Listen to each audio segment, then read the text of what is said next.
Take a look at those Week 7 fantasy leaders. When you take a look at it here, Joe Burrow, of course, capitalized on a big day. 481 yards, 3 tutties there. 2 of those, by the way, going to Ja'Marr Chase. You see him at the end of the board, but Austin Eckler, not a bad day. You see the rushing yards, but he had over 100 yards total when it comes to receiving as well. One rushing touchdown, 36 fantasy points. Josh Jacobs, $143, 3 receptions, and 3 total touchdowns when it comes to those stars in fantasy. You see it right there, a lot of action in the AFC. All right, time to talk some winners and losers for Week 7. Can't do that without my guy Pete Prisco, but Pete, something's wrong. We're missing somebody. Where's Rick? He bailed on us this week. I mean, you know, look, these general managers and former general managers, they don't realize you're on a schedule. You have to adhere to it. Where is he? Where the hell is he? He bailed on me. I'm not happy with Rick Spielman right now. You know, they don't play in the game. They sit up in the booth. So maybe that's what he's doing on us this morning here on HQ. All right, let's talk about your winners here. What do you got? Well, let's start with Daniel Jones. I mean, look, everybody and anybody thought Daniel Jones would be playing in his final year with the New York Giants, and all he's done is lead them to a 6-1 record. Yeah, I know they're good on defense. I know Saquon Barkley is running the football, but Daniel Jones had 107 yards rushing on Sunday against the Jacksonville Jaguars. He is a threat. What Brian Daboll is doing with him is absolutely incredible.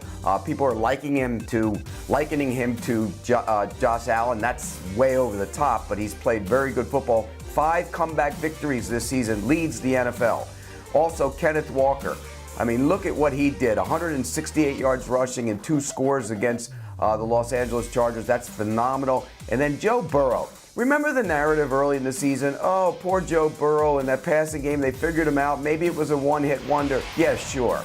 That was ridiculous then. It's ridiculous now. Joe Burrow is lighting things up. That passing game is phenomenal. He threw for 481 yards and 3 touchdowns. And by the way, he has 2 of the best passing games in Bengals history. He has the first, number 1, and he also has number 3. Incredible start to his career, and anybody who buried him early in the season was woefully misguided. When you look at Cincy there, Pete, are they back to that stride that we saw that got them to the Super Bowl here when it comes to that passing attack in your eyes? Yes, absolutely. And again, early in the season, teams played them a lot of off coverage. And the next step for great passing attacks is learning how to adjust to it. And they adjusted to it. Took them a little while, but they adjusted to it. They were also out on the road in 4 of their first 6 games. The schedule's favorable now. And if you look at that conference, okay, Buffalo, elite team.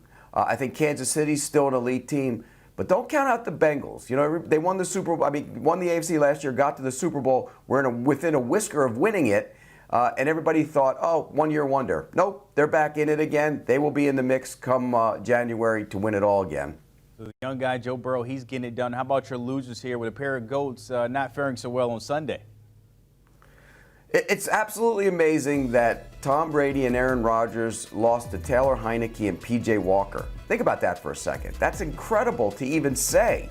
And these 2 have not been good this season. They've struggled all year long. It's not just them. It's the offense around them. It's the offensive line in Tampa Bay that's been a problem. It's the weapons outside. Guys have been hurt. Guys have been in and out of the lineup. But if you're Tom Brady and Aaron Rodgers, you're supposed to elevate your players around you.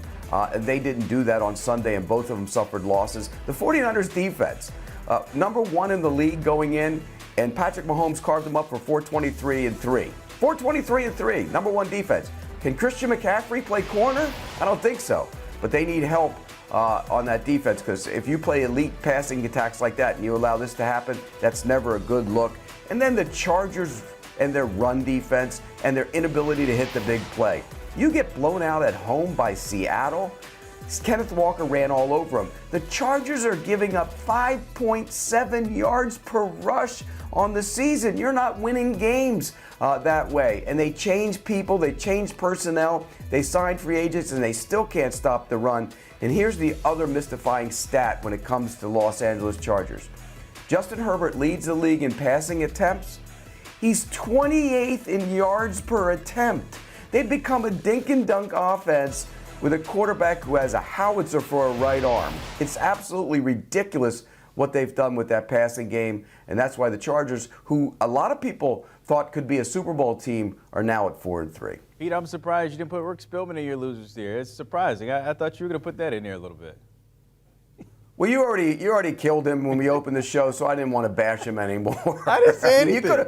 You could have put him there again. Yeah, you kind of opened it up. You threw a grenade up there, and I bit on it. Yeah, you got it. You started it, Brandon. He'll remind you next week, I promise. I'm just saying, I miss him on Mondays. This is our thing now. I just have to see it. You can't call out. You can't call out. It's a Monday. Hey, Brandon. By the way, he wasn't there on Sunday either. Oh, I mean, this guy, he thinks he's taking days off. Now you add fuel to the fire there. Pete Prisco, as always, breaking it down there with our winners and losers. We'll get Rick Spielman back here on Monday. I'm sure we're going to hear about that. By the way, the Pick Six podcast, the fellas always dealing it out there. Will Bridson, Ryan Wilson, and John Breach putting a bow on what we saw this past Sunday. Chase and Burrow, the dominance here. Rodgers and Brady struggle, and the Jets keep winning. Josh Jacobs has a historic 3. Do you want a sports network that delivers everything that matters about the game? The highlights, the picks, the instant analysis, no yelling, no fake debates, no politics. Hit the subscribe button and never miss a moment.